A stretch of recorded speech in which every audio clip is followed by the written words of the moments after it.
क्या आपके टूथपेस्ट में ज़हर है? जी हाँ, ज़हर। क्या जो टूथपेस्ट हम इस्तेमाल कर रहे हैं, वो हमारे लिए सेफ है, सुरक्षित है?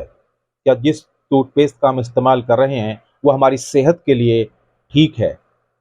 या फिर हम एक ऐसा टूथपेस्ट इस्तेमाल कर रहे हैं, जो हमें धीमा ज़हर देने का काम कर रहा है? जी हाँ, धीमा ज़हर जो धीरे-धीरे हमें मौत की तरफ धकेल रहा है। दरअसल हाल ही में एक रिसर्च में जो सामने आया वो बेहद चौंकाने वाला है। कितने ही लोग जो हम हर रोज़ टूथपेस्ट करते हैं या फिर टूथपेस्ट किए बिना कुछ लोग हैं जो कुछ खाते नहीं, कुछ पीते नहीं और उसी टूथपेस्ट को लेकर जो दावा किया जा रहा है, जो रिसर्च में सामने आया, वो बेहद डरावना है, हैरान करने वाला है, परेशान करने वाला है। दरअसल 90% टूथपेस्ट में एक खतरनाक चीज मिली है। इस चीज से हर साल दुनिया में करीब 15 लाख मौतें होती है। जी हाँ, 15 लाख। हर रोज अपने दांतों को मजबूत और चमकदार बनाए रखने के लिए टूथपेस्ट का इस्तेमाल करते हैं। यहाँ तक कि डॉक्टर भी हमें और हमारे बच्चों को दिन में 2 बार टूथपेस्ट करने की सलाह देते हैं। लेकिन क्या आप जानते हैं, इन टूथपेस्ट में कुछ ऐसे खतरनाक तत्व हो सकते हैं जो हमारी सेहत के लिए बेहद खतरनाक हो सकते हैं। हाल ही में अमेरिकी रिसर्च ऑर्गेनाइजेशन लेड सेफ मम्मा ने 51 टूथपेस्ट और टूथ पाउडर में ब्रांड के सैंपल की जांच की और इसकी रिपोर्ट जारी की। रिपोर्ट के मुताबिक भारत सहित दुनिया भर में बिक रहे कई प्रमुख टूथपेस्ट ब्रांड में लेड और सैनिक मरकरी, कैडमियम जैसे हैवी मेटल्स पाए गए हैं। इनमें से करीब 90% टूथपेस्ट में लेड की मात्रा थी, जबकि अधिकांश में एक से ज्यादा हैवी मेटल्स पाए जाने की बात सामने आई है। हैरानी की बात यह है कि इनमें बच्चों के टूथपेस्ट और ग्रीन यानी नेचुरल टूथपेस्ट भी शामिल है। रिपोर्ट में बताया गया कि यह हैवी मेटल्स सेहत के लिए बेहद नुकसानदायक है।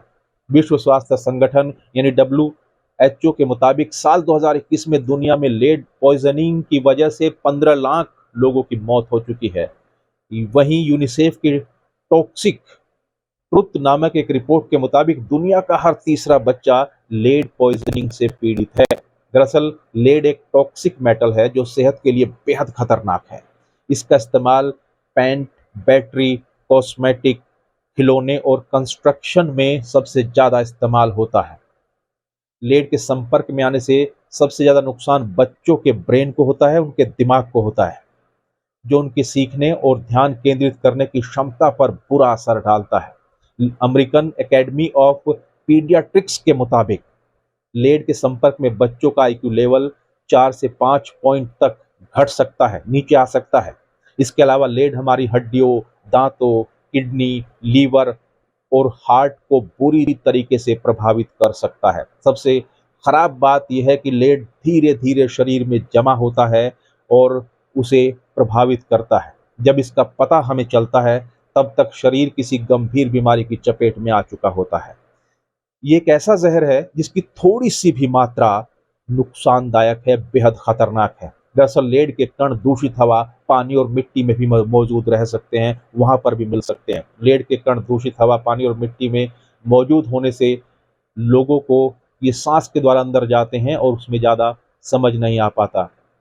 लेड के कण जब शरीर में जाते हैं तो धीरे-धीरे इसका पता हमें चलता है। ये किसी न किसी माध्यम से हमारे शरीर में प्रवेश कर सकते हैं। पुराने घरों की पेंटिंग में लेड बेस्ड पेंट का इस्तेमाल होता था। बैटरी मैन्युफैक्चरिंग यानी जो बैटरी बनाने का काम है, ऑटो रिपेयरिंग, कंस्ट्रक्शन, पेंटिंग जैसे कामों में लेड के संपर्क में आने का खतरा ज़्यादा होता है। बच्चों में लेड पॉइज़निंग का खतरा अधिक होता है। इसके अलावा उनका शरीर बड़ों बड़ों की तुलना में लेड को ज़्यादा एब्ज़ॉर्ब कर सकता है, उनको ज़्यादा एब्ज़ॉर्ब करता है क्योंकि वो कमज़ोर होते हैं। हालाँकि इसके लक्षण धीरे-धीरे विकसित होते हैं, एक बार नज़र नहीं आते। कई बार तो शुरुआत में इसे पहचानना मुश्किल होता है।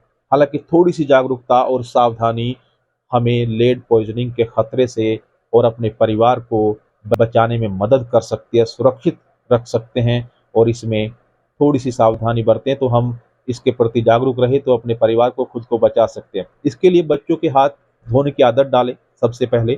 खाना बनाने और पीने के लिए साफ और फ़िल्टर किया हुआ पानी का इस्तेमाल करें। हमेशा लेड फ्री सर्टिफाइड प्रोडक्ट्स ही चुनें। अब सवाल उठता है कि बच्चों को ब्रश कराते समय किन बातों का ध्यान हमें रखना चाहिए, क्योंकि बच्चे इससे ज़्यादा प्रभावित हो सकते हैं, बच्चे ज़्यादा इसकी चपेट में आ सकते हैं। बच्चों को धीरे-धीरे इसकी आदत डालनी चाहिए, लेकिन उन्हें कभी अकेले ब्रश नहीं करने देना चाहिए। उन्हें खुद टूथपेस्ट निकाल कर दें। 6 महीने से 3 साल तक के बच्चों के लिए 1 चावल के दाने के बराबर और 3 से 6 साल तक के बच्चों के लिए मटर के दाने के बराबर टूथपेस्ट इस्तेमाल करने का दावा किया जाता है, डॉक्टर द्वारा कहा जाता है, और इतना ही इस्तेमाल करें।